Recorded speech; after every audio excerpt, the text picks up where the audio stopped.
Good morning, everybody. Good morning, Rabbi. Today's Omer, last night's Omer, and today's Omer is the 17th of the counting, 17th day, and the Sphira. There's some extra words you say at the end of it, and you basically take the 7 attributes, the 7 midos, and each one, the way it's mixed in with the other one, so it's 7 times 7 is 49.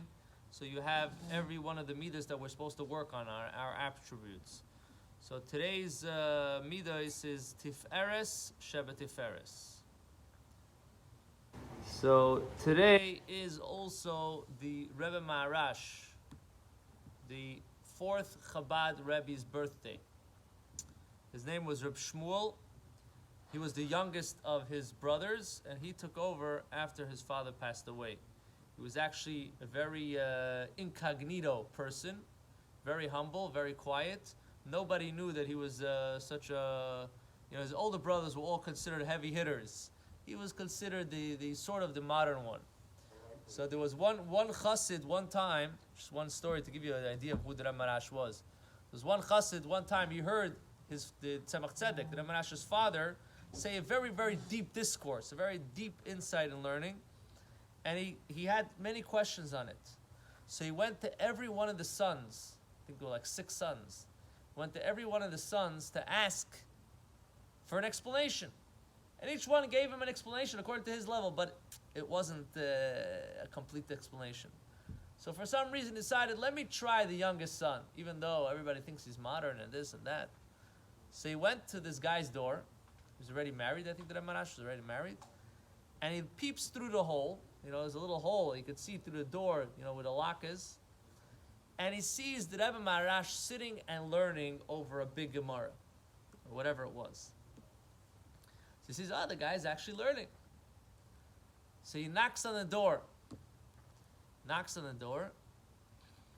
And it takes a couple of minutes, and the door opens up, and he sees that Rebbe Maharash is sitting with newspapers, reading the newspapers.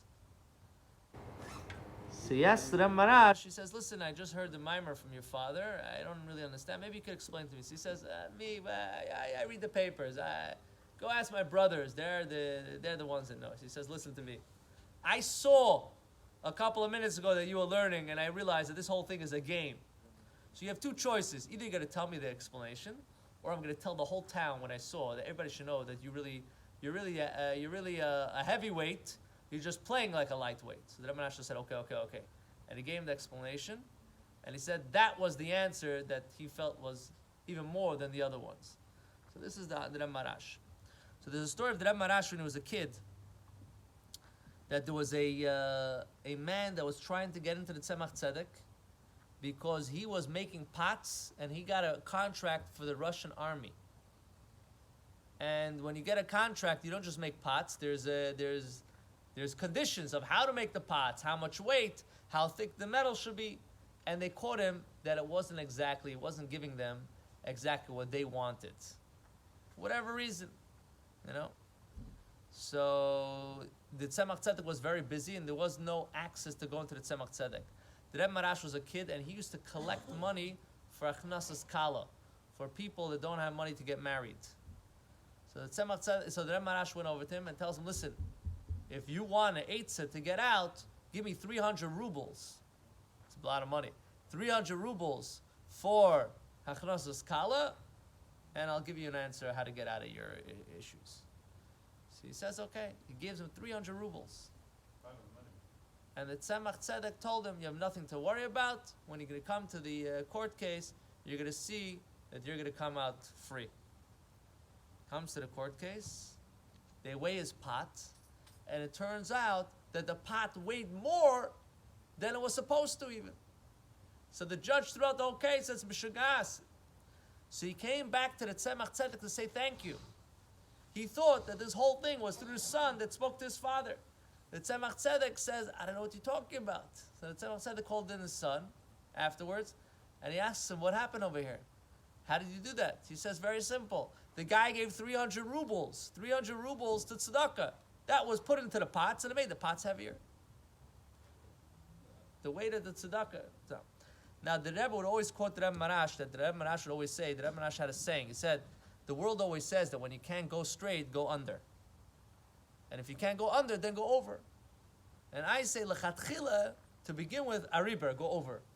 And this is a very, very important thing that we all have to learn in our lives, that when it comes to serving Hashem, when it comes to doing what you have to do, there are no stumbling blocks. If there are any stumbling blocks, you're going over.